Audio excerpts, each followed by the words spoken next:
How Britain sold Nigeria for 59 billion naira in 1899.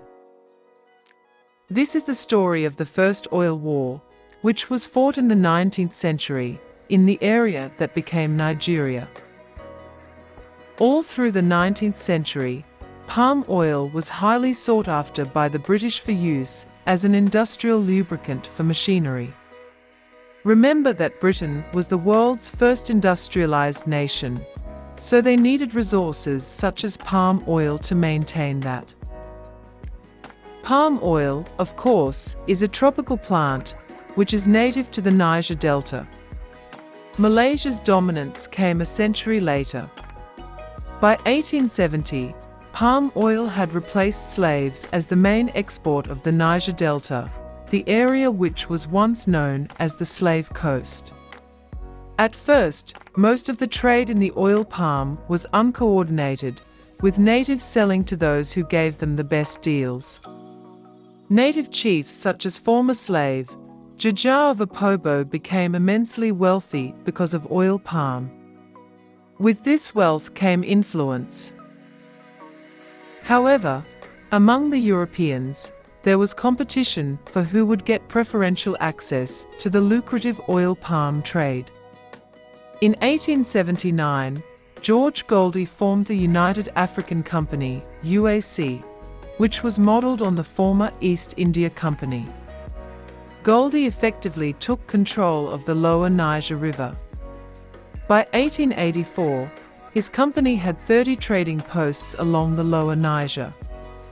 This monopoly gave the British a strong hand against the French and Germans in the 1884 Berlin Conference.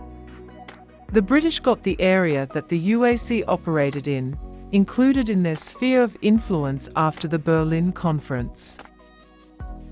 When the Brits got the terms they wanted from other Europeans, they began to deal with the African chiefs. Within 2 years of 1886, Goldie had signed treaties with tribal chiefs along the Benue and Niger rivers whilst also penetrating inland. This move inland was against the spirit of verbal agreements that had been made to restrict the organization's activities to coastal regions. By 1886, the company name changed to the National Africa Company and was granted a royal charter, incorporated. The charter authorized the company to administer the Niger Delta and all lands around the banks of the Benue and Niger rivers. Soon after, the company was again renamed. The new name was Royal Niger Company, which survives, as Unilever, till this day. To local chiefs, the Royal Niger Company negotiators had pledged free trade in the region. Behind, they entered private contracts on their terms. Because they were deceitful, private contracts were often written in English and signed by the local chiefs. The British government enforced them. So, for example, Jaja of Apobo, when he tried to export palm oil on his own, was forced into exile for obstructing commerce. As an aside, Jaja was forgiven in 1891 and allowed to return home, but he died on the way back, poisoned with a cup of tea. Seeing what happened to Jaja, some other native rulers began to look more closely at the deals they were getting from the Royal Nigeria Company. One of such kingdoms was Nembi, whose king, Koko Minji VIII, ascended the throne in 1889 after being a Christian school teacher. Koko Minji VIII, King Koko for short, like most rulers in the yard, was faced with the Royal Nigeria Company encroachment. He also resented the monopoly enjoyed by the Royal Nigeria Company and tried to seek out favorable trading terms, with particularly the Germans in Cameroon.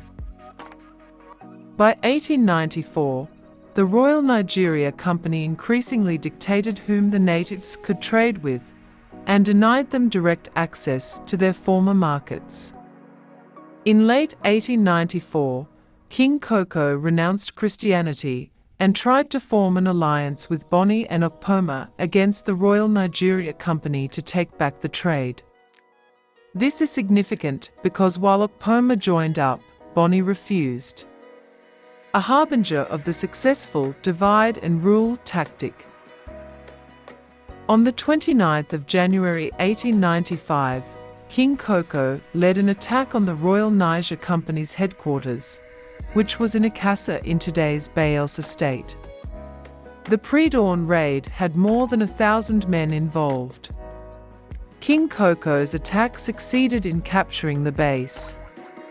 Losing 40 of his men, King Koko captured 60 white men as hostages, as well as a lot of goods, ammunition, and a Maxim gun. Koko then attempted to negotiate a release of the hostages in exchange for being allowed to choose his trading partners. The British refused to negotiate with Koko, and he had 40 of the hostages killed. A British report claimed that the Nemba people ate them. On the 20th of February 1895, Britain's Royal Navy, under Admiral Bedford, attacked Brass and burned it to the ground. Many Nemba people died and smallpox finished off a lot of others. By April 1895, business had returned to normal being the conditions that the British wanted, and King Koko was on the run. Brass was fined £500 by the British, £62,494, 29 million Naira in today's money, and the looted weapons were returned as well as the surviving prisoners. After a British parliamentary commission sat, King Koko was offered terms of settlement by the British, which he rejected and disappeared. The British promptly declared him an outlaw and offered a reward of £200, £26,000, 12 million Naira today, for him. He committed suicide in exile in 1898. About that time, another powerful king, the Oba of Benin, was run out of town. The pacification of the Lower Niger was well and truly underway. The immediate effect of the Brass Oil War was that public opinion in Britain turned against the Royal Nigeria Company, so its charter was revoked in 1899. Following the revoking of its charter, the Royal Niger Company sold its holdings to the British government for £865,000, £108 million today. That amount, £46,407,250, £59,386,455,032,400 Naira at today's exchange rate, was effectively the price Britain paid to buy the territory, which was to become known as Nigeria. Thanks for watching. Please share, like, and subscribe. Thanks.